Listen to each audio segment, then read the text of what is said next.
we need to spend our time developing our knowledge of Krishna. We need to know about Krishna. And the more we know about Krishna, the more attractive he becomes to us. The name Krishna means all attractive. And this is understood to be the highest quality of the Supreme Personality of Godhead.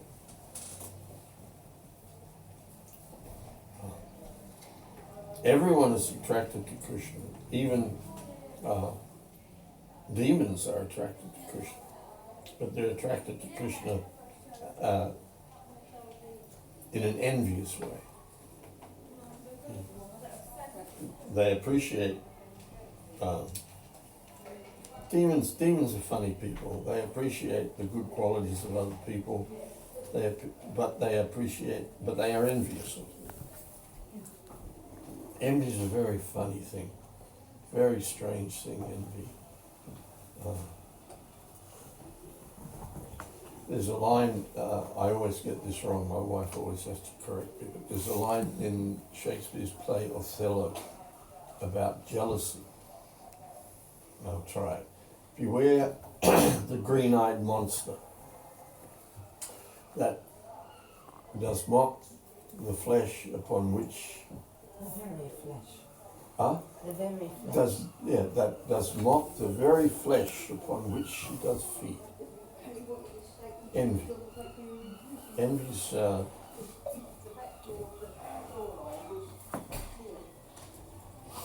very unpleasant thing. And the cruel reality of our situation, seeing we all are experienced devotees here, we should understand this.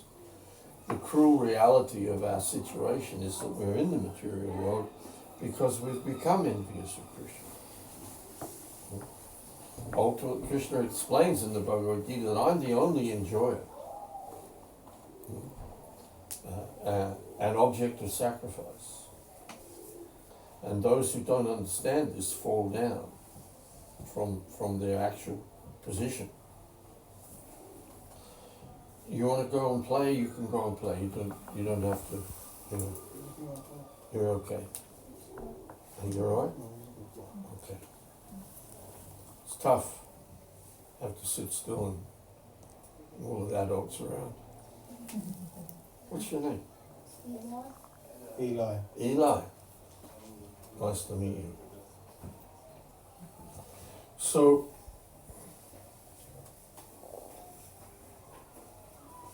we need to cultivate knowledge of Krishna to actually counteract our absorption in material consciousness. You can't just turn off from material things. This is the mistake of impersonalist philosophies and impersonalist practices. Srila Prabhupada gives an example of a glass of ink in an inky atmosphere and black ink in a glass, and the atmosphere around it is inky. There's a precipitation of ink everywhere. This is the material mind in the material world, and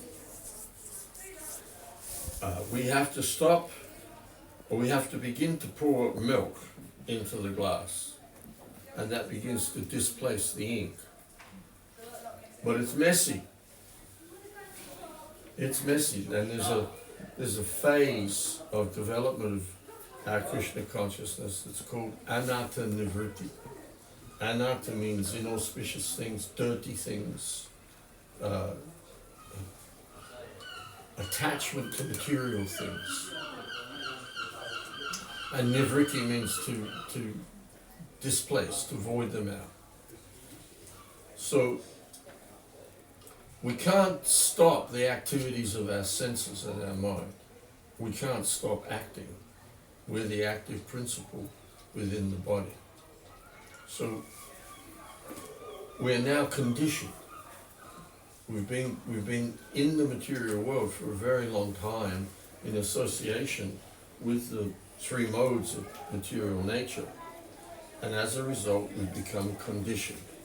And due to conditional life, we're struggling very hard in this material world. As Krishna says in the 15th chapter of the Bhagavad Gita, due to conditioned life, they are struggling hard with the six senses, which include the mind. So you've got sense of taste, sense of smell, sense of touch, sense of hearing, and sense of seeing, all grouped around the mind. The mind originally is in the mode of goodness. But due to our association with the lower modes of passion and ignorance, we begin to fill the mind up with impure things.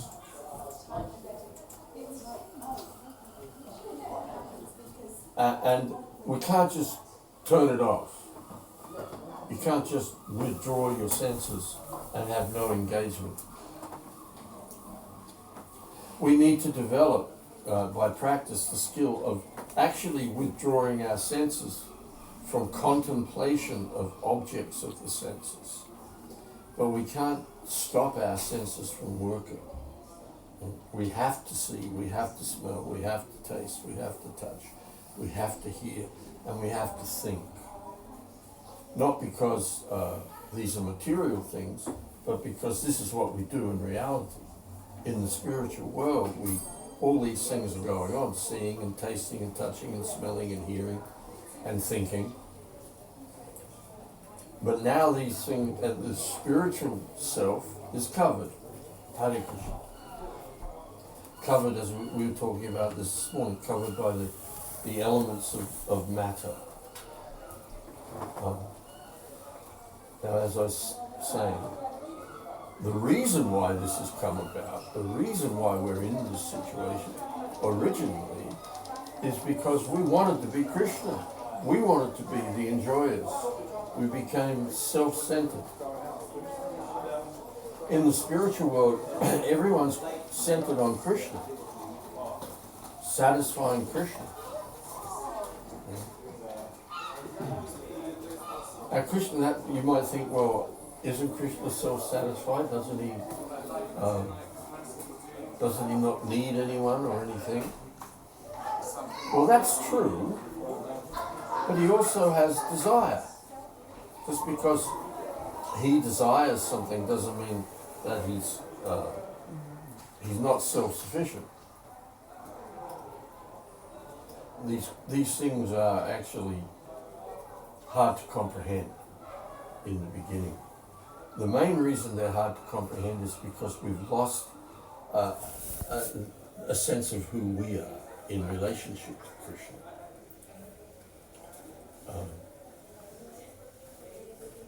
So when Sanatana Goswami approaches Lord Chaitanya, he says, I don't know who I am.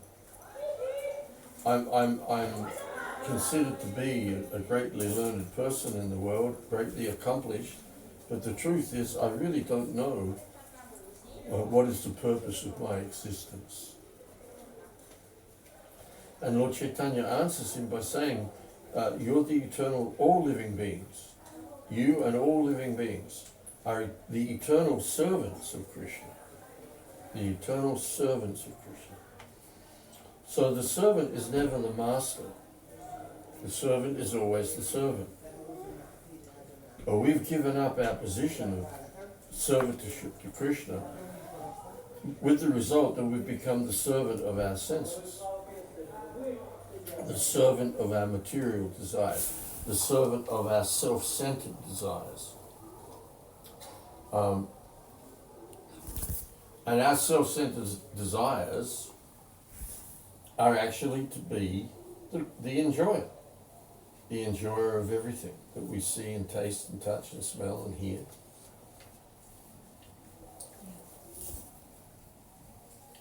This is unconstitutional. This is not our constitution. Our eternal constitution is that we are servants of Krishna. That doesn't sit well with one who wants to be the boss. Doesn't sit well with us. And also our experience of being a servant in the material world is generally not very satisfying. Not satisfying.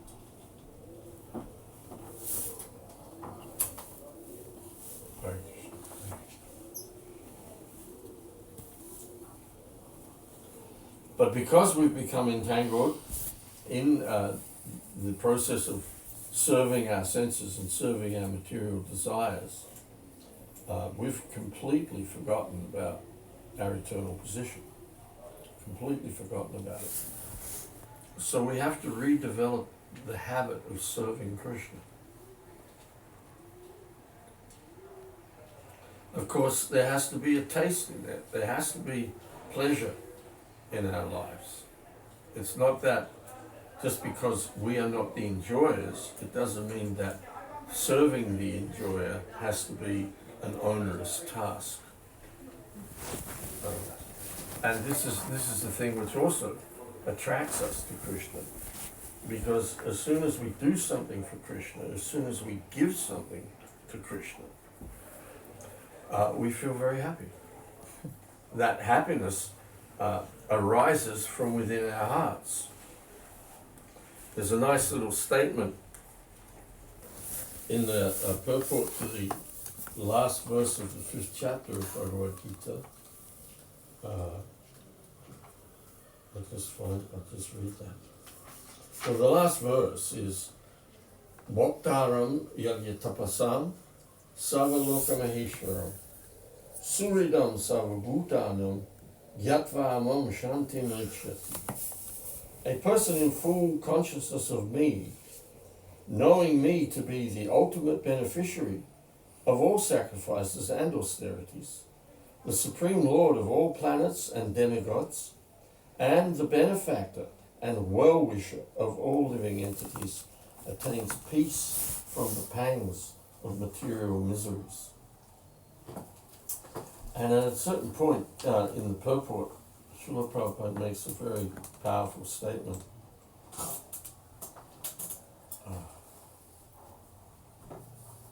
A pure soul is the eternal servant of God as his fragmental part and parcel. He comes in contact with Maya, illusion, due to the desire to lord it over Maya, and that is the cause of his many sufferings. As long as he is in contact with matter, he has to execute work in terms of material necessities. Krishna consciousness, however, brings one into spiritual life even while one is within the jurisdiction of matter, for it is an arousing of spiritual existence by practice in the material world. That's a very powerful statement. Krishna consciousness brings one into spiritual life even while one is within the jurisdiction of matter, i.e. us, here, now. For it is an arousing of spiritual existence by practice in the material world. So this awakening has to take place within us. We have to have the awakening that we are actually not products of matter, not dependent upon matter for our existence. That we are entangled in a miserable, painful situation in the material world. But that can only be developed by taking up the path of devotional service to Krishna. Because we are eternally servants of Krishna. And in the material world, actually, we're still serving Krishna, but indirectly.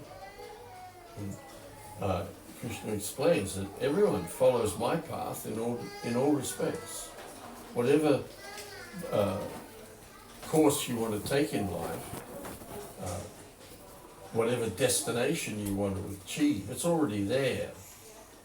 And getting there is already mapped out. How you do anything, how you achieve anything, is already decided by the act of creation.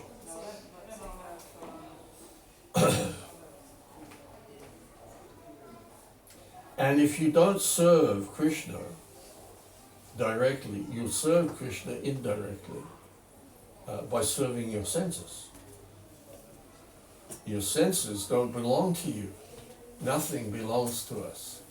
Isha Upanishad begins, that's what Prabhupada gives us, Isha Upanishad, the Upanishad of the Isha, the controller, the original person. And it begins by saying everything within the universe is controlled and owned by the Lord. Everything. But we are under the influence of false ego now, and we think I, me, and mine. This is me. I am this body. This is me, and these things are mine. But this body's not mine. These senses are not mine, and they're ultimately not under my control. Ultimately, everything in the material world is controlled by time. And Krishna says in the Bhagavat Gita, time I am. It explained it. Time as we know it, with a sense of past, present, and future. This is a powerful representative form of Krishna, within which everything in the material creation is contained and controlled. Everything within the universe is controlled and owned by the Lord. And we get the set of senses that we desire according to the momentum of our consciousness, the momentum of our thinking, our feeling, and our willing. By association with the objects of the senses, by contemplating the objects of the senses, we develop attachment for them, and out of attachment, lust develops. Lust to possess and enjoy the objects of the senses. And this lust, Krishna explains very clearly in the end of the third chapter, is within our senses, within our minds, and within our intelligence. So these are the sitting places of lust. This lust arises, it's a transformation actually of our original love for Krishna. It becomes transformed into lust through association with the three modes of material nature. We fall under the influence of the modes of material nature when we enter the material world. That's the meaning of falling. We don't tumble down from the spiritual world. We don't trip and fall into the spiritual world. Or the coming to the material world is not the fall down. We exercise our free will, our independence. We misuse our independence and turn away from Krishna and come to the material world.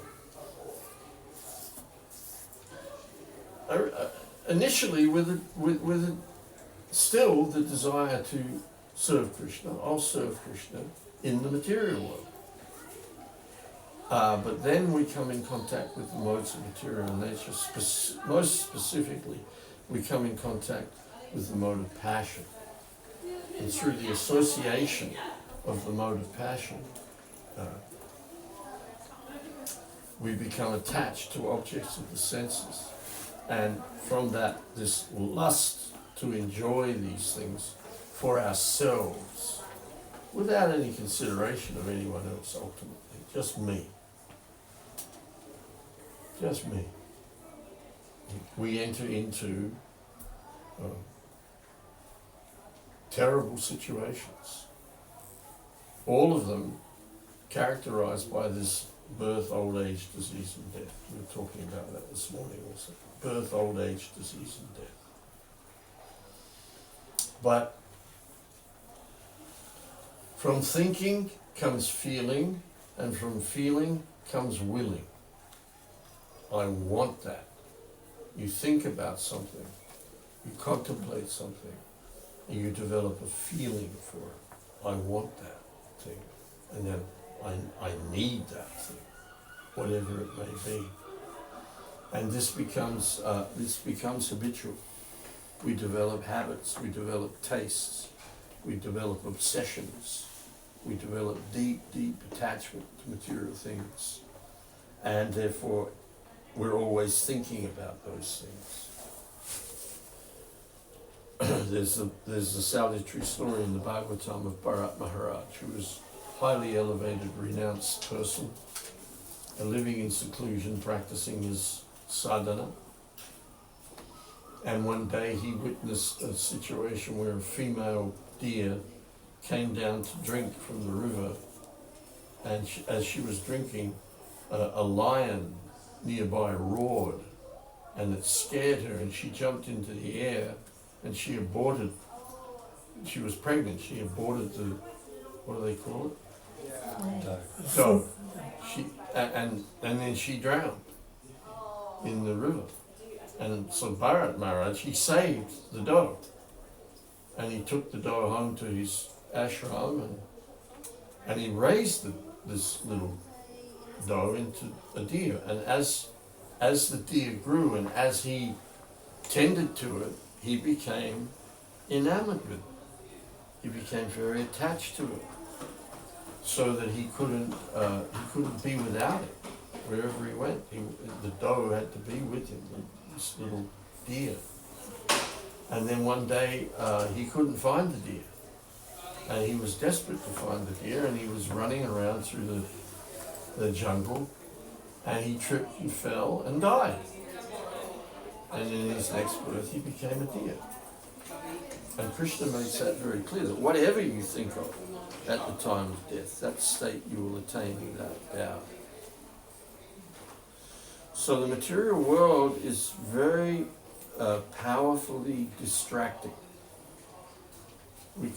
We're already distracted. We've been in the material world pursuing material desire.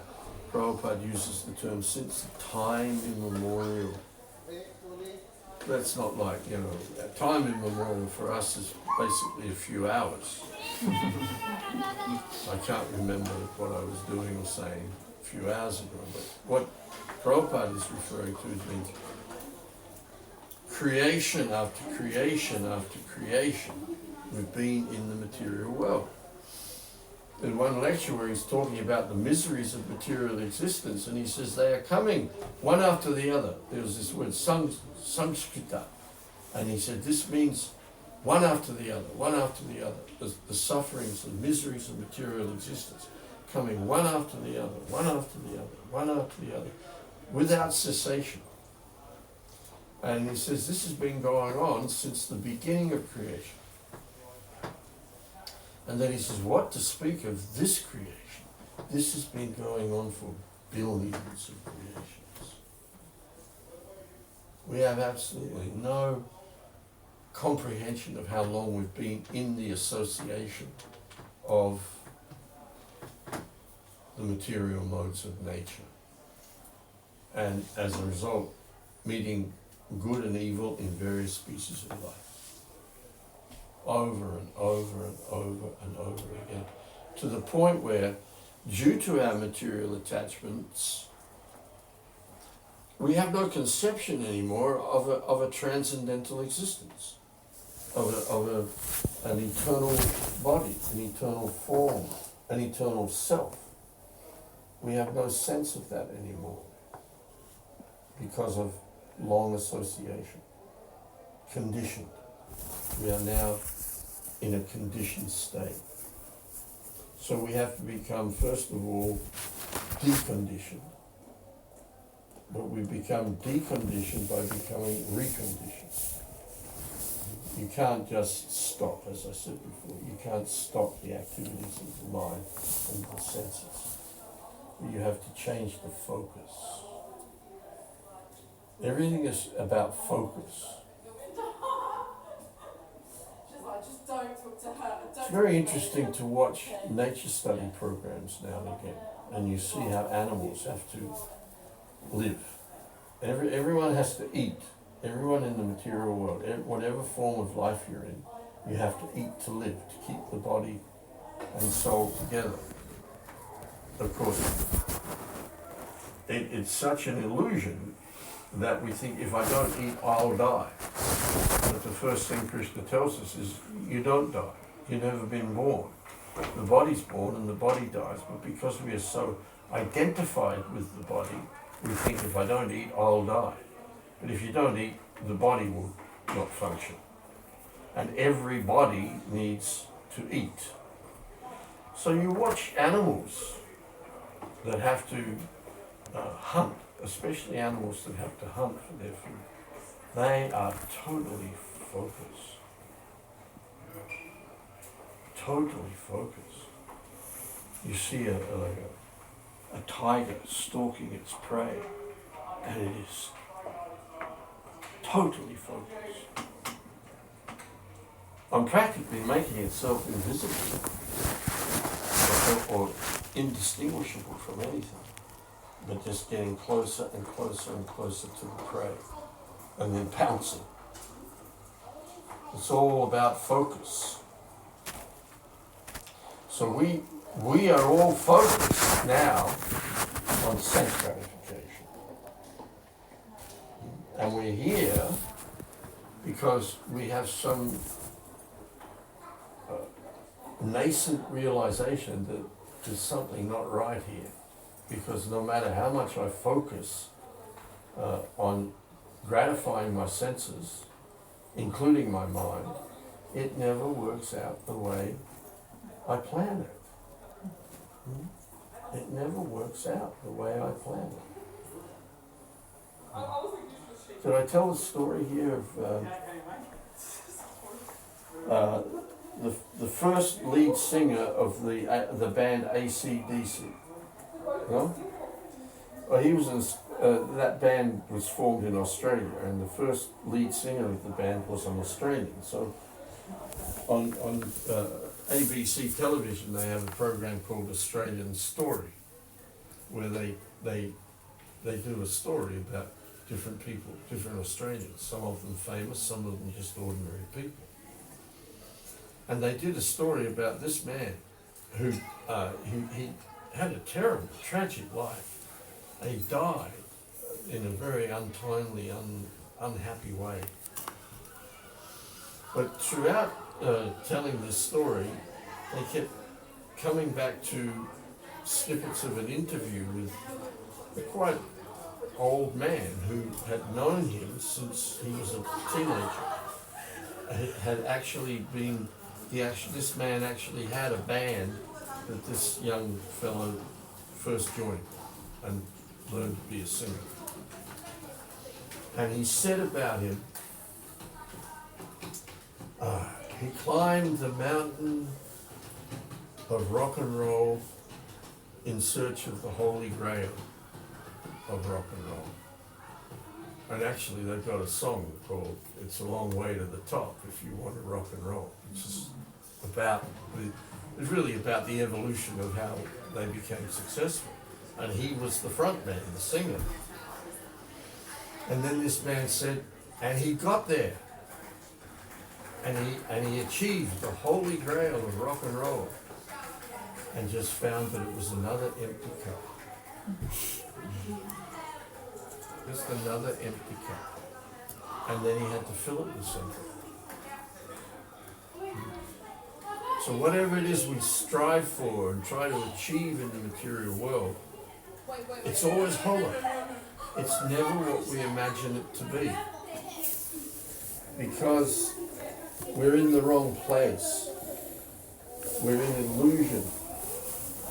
And we're thinking, mistakenly, that the objects of the senses, the achievement of possession of, contact with, enjoyment of the objects of the senses is the aim of life. And we are focused on that.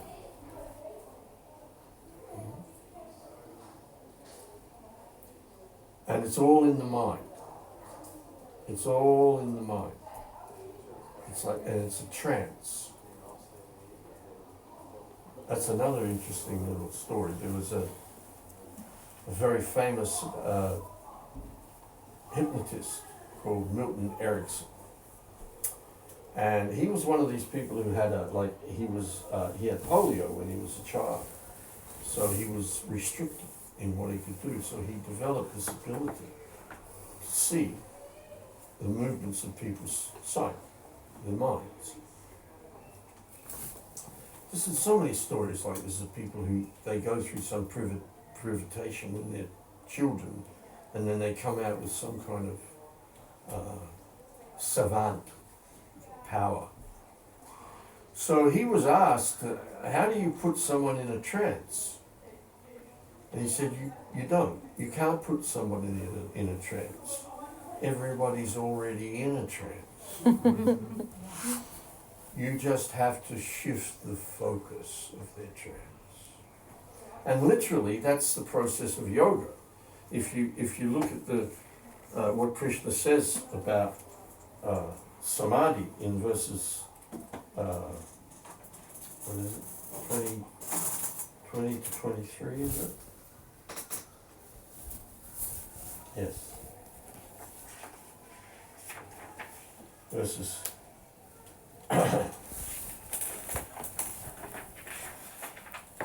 20 to 23 of the 6th chapter. Krishna says, in the stage of perfection called trance or samadhi, one's mind is completely restrained from material mental activities by practice of yoga. By practice of yoga. So, up to the point of bhakti, that practice of yoga is mechanically withdrawing the senses from the objects of the senses, with the result that you can get to the point where the mind is completely restrained from material mental activities. But there has to be some alternative focus, and then it goes on. This perfection is characterized by one's ability to see the self by the pure mind, and to relish and rejoice in the self. In that joyous state, one is situated in boundless transcendental happiness, realized through transcendental senses. Established thus, one never departs from the truth, and upon gaining this, he thinks there is no greater gain. Being situated in such a position, one is never shaken, even in the midst of greatest difficulty. This indeed is factual freedom from all miseries arising from material contact. But it's not a done deal until and unless you become Krishna conscious. It's not just enough. This is a very interesting chapter. It's because after Krishna has described this process of transcendental meditation, Arjuna rejects it. And he says, I can't do this. I can't do this because the mind's restless, obstinate, turbulent, and very strong. And it seems to me that it's easier to control the raging wind than it is to control the mind. And Krishna says, yes, it's true. He agrees with me straight away. He says, but it is possible by two things, by detachment and by proper practice. But he actually hasn't got to the proper practice yet. And what ensues after that, to the end of the chapter, after Arjuna rejects this, after that there's a little question and answer period. I was talking about this yesterday. There's a little question and answer period where Krishna presents the conclusion to Arjuna that it doesn't matter what your situation is. You should try to become a yogi. Just be a yogi. And there's two important verses at the end of the 6th chapter where Krishna says, a yogi is greater than an ascetic, greater than the empiricist, and greater than the fruitive worker. Therefore, O Arjuna, in all circumstances, be a yogi. And I was saying that a pretty strange proposition to make to people in 21st century life. Be a yogi.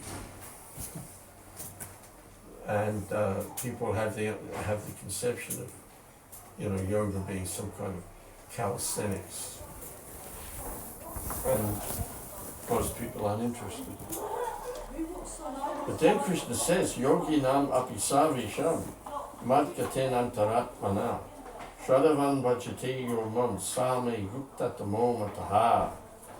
And of all yogis, the one with great faith who always abides in me, thinks of me within himself, and renders transcendental loving service to me.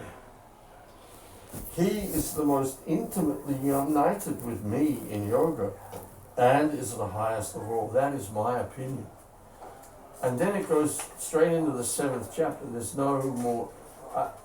Krishna speaks the last verse of what's called the 6th chapter, and then he speaks the first verse of what's called the 7th chapter. So, straight through. And then he says, Maya Shakta Mano Pata Yokan Yunjad Madashraya Ashangsayam Samagram Mam Yatagyashyasi Touch Trinu. The Supreme Personality of Godhead said, Now hear, O son of people, how by practicing yoga in full consciousness of me, with mind attached to me, you can know me in full, free from doubt. Just by hearing about Krishna, just by hearing, keep hearing about Krishna. And by hearing about Krishna, you come to understand everything. You come to understand everything. And then immediately Krishna goes into an explanation of how you can bring your mind to a point where you're actually focused on Krishna. And all of your senses are engaged in satisfying Krishna, in serving Krishna. And the point about all of that is, this is the highest pleasure. But you don't really understand that until you get the taste. You have to taste it. You have to do something for Krishna. You have to give something to Krishna. And the point of the matter is that Krishna reciprocates. And he reciprocates,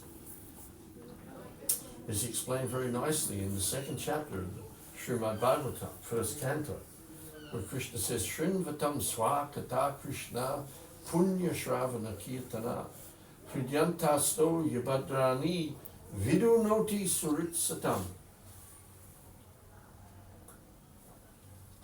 This is Sutta Goswami speaking, and he says, Krishna is the supersoul, the Paramatma within the heart of every living entity, and he cleanses away the desire for material enjoyment from the heart of the truthful devotee who has developed an urge to hear his messages, which are in themselves virtuous when properly heard and chanted. There's a few points to make about it. Firstly, truthful devotee. Truthful devotee means you don't pretend to be any more than what you are. And a truthful devotee will always present himself as a conditioned soul. I am a conditioned soul. I'm endeavoring to become a devotee of the Lord. I'm endeavoring to shift my focus from sense gratification and become Krishna-centered, to focus on Krishna. But that takes time, and it takes the cultivation of knowledge. And that knowledge can only be cultivated by hearing from authoritative sources. Any knowledge can only be cultivated by hearing from authoritative sources on the subject. You want to learn about any subject, you have to go to somebody who is in knowledge of the subject. You You don't go down to the local knitting circle if you want to learn how to bake a cake. You go to somebody who knows how to bake a cake. You go to somebody who's in the know, as they say. So one has to hear from authoritative sources. And that helps us shift our focus and change our conception, the fundamental conception of who we are and what we're meant to be doing. But it's not, as Sava was saying, it's not an ascending process. There's a descending process where knowledge comes down to us and we become enlightened with that knowledge.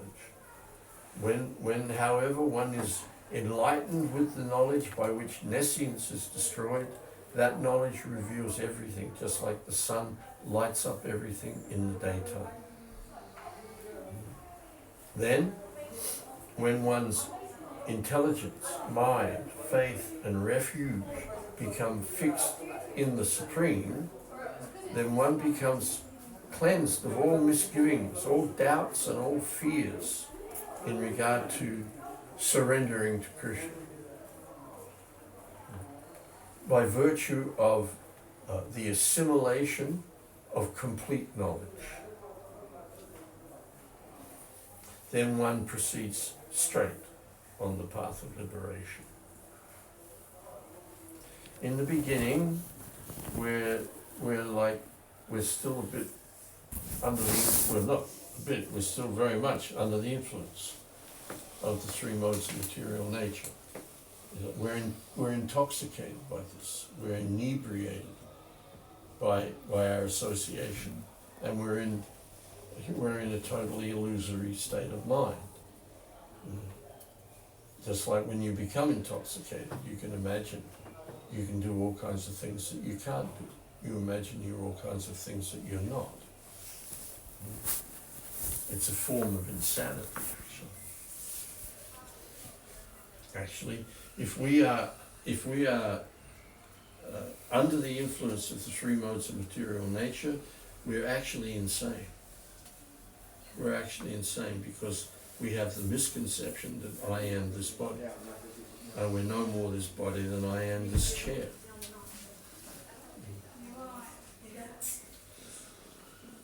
But the truthful devotee who develops a taste for hearing about Krishna, he is reciprocated with by Krishna. Krishna's not remote and unapproachable and inscrutable. Krishna's very much concerned about every one of us. Prabhupada, even though we've become inimical and envious of him, he doesn't take that on board. He doesn't take that on board. He's above all that. He understands this is all just because you're under the control of this material energy now. You become diseased by this. And so he intervenes. He intervenes. He comes with us in the material world. As Paramatma, he's situated within our hearts as our chaperone in the material world. Ishvara Savabhutanam Hrideshachuna Tishtati Brahmayan Savabhutani Yantra Rudrani Maya, he says. I am situated within the heart of every living entity who is situated. I am directing the wanderings of every living entity who is situated in this body as one is situated on a machine. And Krishna is aware of all of our desires, all of our hopes, all of our dreams. And he guides us to where we want to go. But as we're saying, it's never what you think it will be. Because the illusion of happiness in the material world is just that. It's an illusion. The illusion of satisfaction is just that. It's an illusion. You can't get no satisfaction in the material world. Very, very, Very wise statement, actually. You can't get any satisfaction from contact of the senses with the objects of the senses. Because it's arising from lust, which is arising from contact with the modes of material nature and the contemplation of the objects of the senses. And in those verses at the end of the 3rd chapter of Bhagavad Gita, one of the things Krishna says, this lust burns like fire and is never satisfied. Because as long as you feed a fire, it'll burn. And the more you feed it, the bigger it'll get. And the more combustible things you put on it, the more explosive it'll become. And so on. And it never ends. But Krishna's there in your heart. And that's why he's brought you here. That's why we're hearing this. That's why we're speaking this. I'm speaking this because I heard this. And if you hear this kind of thing long enough, it creates another fire.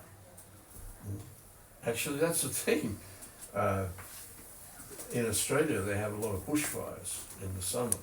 And one way of dealing with a bushfire is to set another fire against it. And it just burns out.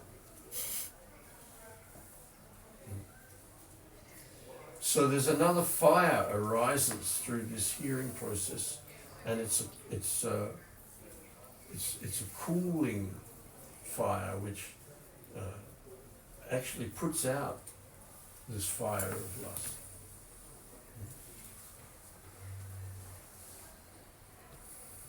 We hear in the first verse of the Shikshastakam that this Sankirtan spreads the rays of the benediction moon and cools everything down, cools it all down, brings us, sobers us up, and gives us a taste, as the verse says, a taste of the nectar for which we are always anxious. Everybody's searching for Krishna. Everybody's searching for Krishna. The taste that comes from being with Krishna, from serving Krishna. But because we've forgotten Krishna, we don't know what it is that we're looking for. And then, because of the influence of the modes of material nature, we become insanely attached to all kinds of objects of the senses. But Krishna is the supersoul, the Paramatma within the heart of every living entity, and he cleanses away the desire for material enjoyment from the heart of the truthful devotee. So truthful means my heart's blazing with material desires. I'm totally addicted to material sense gratification. It's like Alcoholics Anonymous. You actually have to understand, like I have no control over my addiction to the material world. It's out of control. There's nothing I can do. Like Prabhupada explains how you can make a dog a king. You put him up on the throne, you put a crown on his head, you give him a scepter, you give him an orb, you put a cape with ermine fur around it, you have courtiers that are all around him, you're bringing him sweet things to eat, whatever. Somebody throws a bone and he jumps. That's our situation. Whatever particular form of sense gratification we've become addicted to or attracted to. And don't think you can't become attracted to being a python or an alligator. Why do we end up in these situations? Actually, if you look at these things, there's an attraction about them. Seeing how they move. Honey badgers, all kinds of creatures. They all have, somehow or another, if you look at them long enough, you think, wow, look at that, look how you... And you can become absorbed in these things. Actually, back in the 80s, am I going on too long? Back in the 80s, there was a devotee in Italy, Gaura Krishna, Godbrother Gaura Krishna, I think he passed away. He was the Minister for Communications, and he was a very cosmopolitan sort of person. So he would go into places that devotees normally wouldn't go to try to get people engaged in Krishna consciousness. And he told a story of how he heard about one of these daily TV shows where they were going to do something about reincarnation. So he went along, and the host had somebody there who was like one of the past life therapists and things like that. And they were talking about how, you know, we don't die, we move on to other lives. We've had other lives, we'll move on to other lives.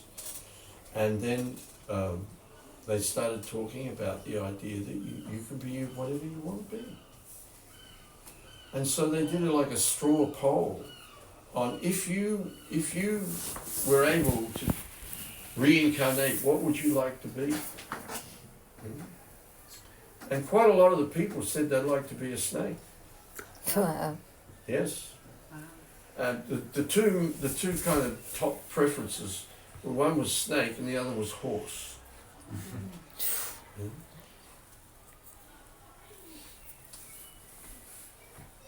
But if you've got nothing else to contemplate, you're going to start becoming attracted to something like that in the material world. And Krishna says, whatever you think of at the time of death, that state you'll attain without doubt. So, and again, people become absorbed in different subjects and they cultivate knowledge of that subject, all kinds of knowledge about, like, you know, like, you see like these, what's his name? David Attenborough, I think. So he has so much knowledge about the natural world. And he's fascinated by it all. He loves it. Totally absorbed in it. So what I'm getting at is that there is the cultivation of knowledge in the development of a habit. So we have to cultivate knowledge of Krishna in order to develop a habit for Krishna, which means we have to be hearing about Krishna. And in the process of hearing about Krishna, we hear from Krishna. And the first piece of real knowledge that he gives us is that he, you, and everyone else is eternal living being. So this helps us develop, as Krishna says, this helps us to develop detachment. Because through hearing about Krishna and contemplating this knowledge about Krishna, our natural attraction and affection and attachment to Krishna begins to surface again in our consciousness and displace, going back to that glass of ink in the inky atmosphere, begins to displace all the other dirty things, the other contaminated things in our consciousness, begin to become displaced.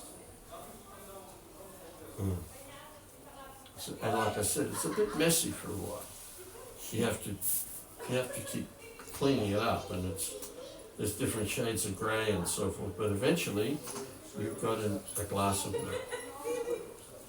So if you take that as an analogy of the mind, you can't just empty the mind. There must be something in the mind. So we have to displace what is there with knowledge of Krishna. And one of the most important pieces of information beyond understanding that Krishna and you and I, we're all eternal, is that Krishna is our dearmost friend. So you have to open up to Krishna in that way. Take him at his word. I'm your dearmost friend. You can trust me. So do it. Put your trust, put your faith in Krishna. Intelligence, mind, faith, and refuge all become fixed in the Supreme. Shift the focus to Krishna. and the experience is, unlike anything else that you've ever experienced, you will never be let down by Krishna. Never. Everything will become reconciled in Krishna consciousness. All contradictory situations, everything, whatever you want to bring up, it can all be reconciled by again becoming conscious of Krishna. This can only be explained to a certain degree. And then you have to, all right, first you put your toe in the water, and then maybe wade in a little up to your knees, and maybe even get up to your waist. But then there comes a point, well, am I going to just paddle around here, or am I going to go down the deep end of the pool? You can take a little bit of Krishna into your life, but at a certain point, you come to the realization that, well, I've just got to take my life into this. This is my life. This is life. This is real life.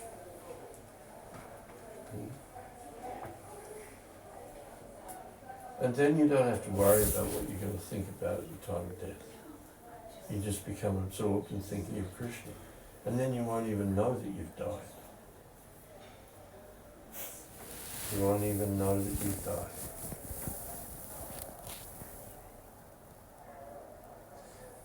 You're going to die anyway. Today, tomorrow, we're all going to die.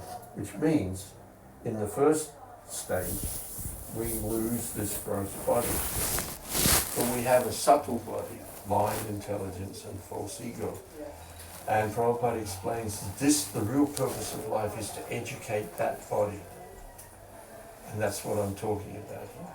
One has to educate one's subtle body. Educate, educe means to lead out, lead out, and that's the whole purpose of Veda. Tamasima jyotirgama. Don't stay in the darkness of ignorance, come into the light of knowledge. Come on, come out, step out of the darkness into the light. Enlighten yourself by shifting your focus so that the material mind that is absorbed in Krishna, the subtle body that is absorbed in thinking of Krishna, is also divested at the moment of death. Because if you don't divest the subtle body, that is what will carry you to the next body.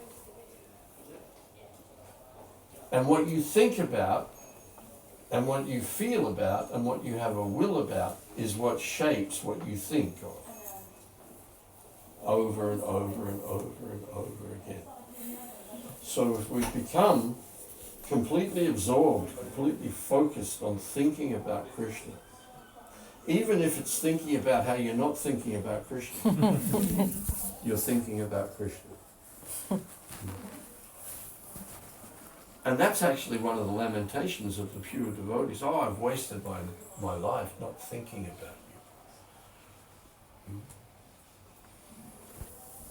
But as we become absorbed in this consciousness, then the subtle body is dropped at the time of death. Hare Krishna.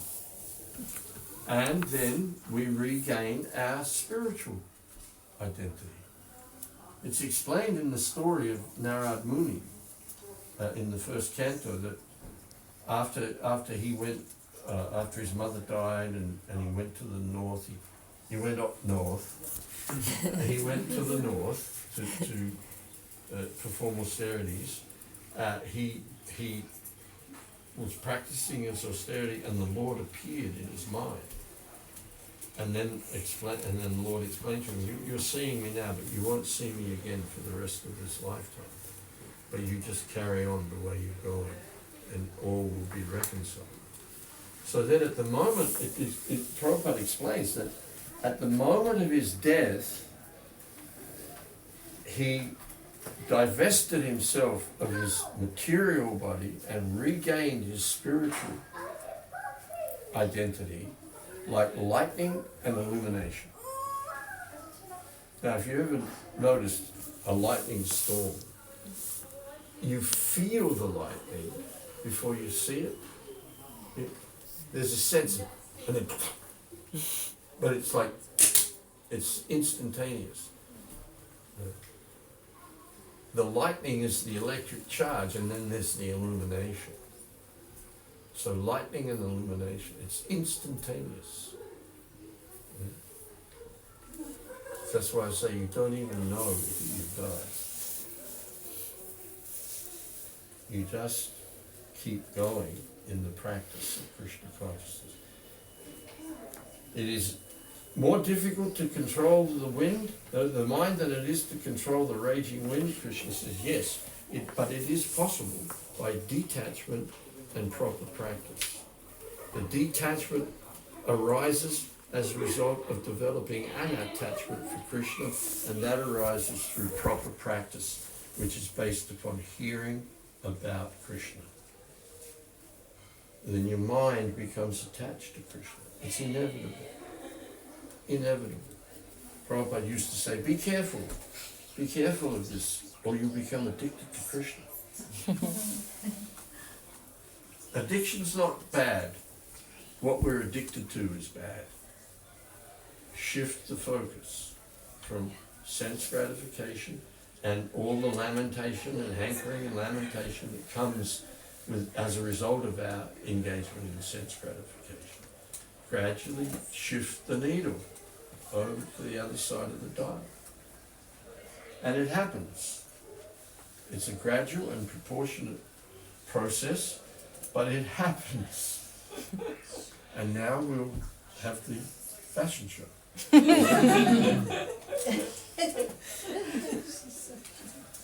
Hare Krishna. Hare Krishna. Thank you all for being so serious devotees. Hare Krishna. Hare Krishna. Thank you, Bhagavat. Everybody.